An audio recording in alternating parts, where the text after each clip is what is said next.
of the traps set for him by the unbelievers. Prophet Abraham is also a role model for believers.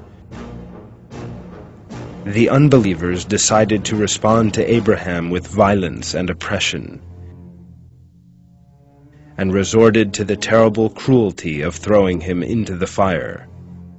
At first sight, it might seem that Abraham would be burnt and killed by the multitude of unbelievers. But in the same way that death only happens if God so wills it, so fire only has the power to burn if God so wills.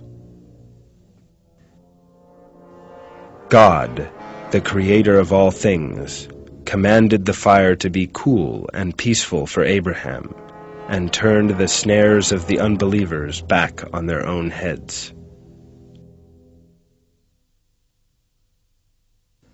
We said, "Fire, be coolness and peace for Abraham."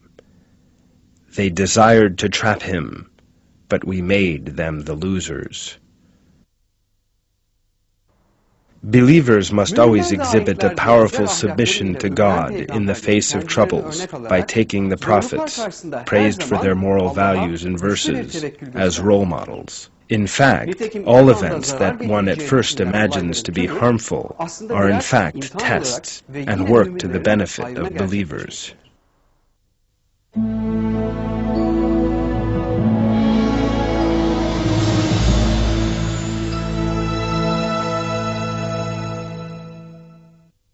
The examples we have given during the course of this film, the way believers look at these events, and the examples from the lives of the prophets, all point to a most important truth. Even though every person may think that he plans his own life, the fact is that he lives within a destiny set out by God.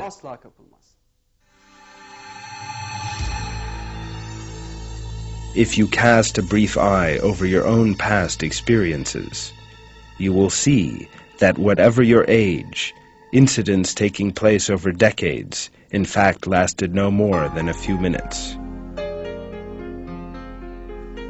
Things that you once considered so important now consist of mere fragments in your memory. Yet every word you have ever spoken during that period of time, your every attitude, and every thought that has ever gone through your mind are all hidden for you in the sight of God. These facts will be fully laid before you after death, which every human being will inevitably have to face. There are only two possibilities facing a person after death. If a person has spent his life according to the moral values desired by God, then he will be rewarded with eternal salvation. If not, then with everlasting suffering. The moral values desired by God consist of a person knowing at every moment that all things come from our Lord, and of giving thanks to Him under all circumstances and in all situations. The duty of a person of good conscience is always to live by the belief that there is goodness in all events. God has imparted these glad tidings to His faithful and patient servants.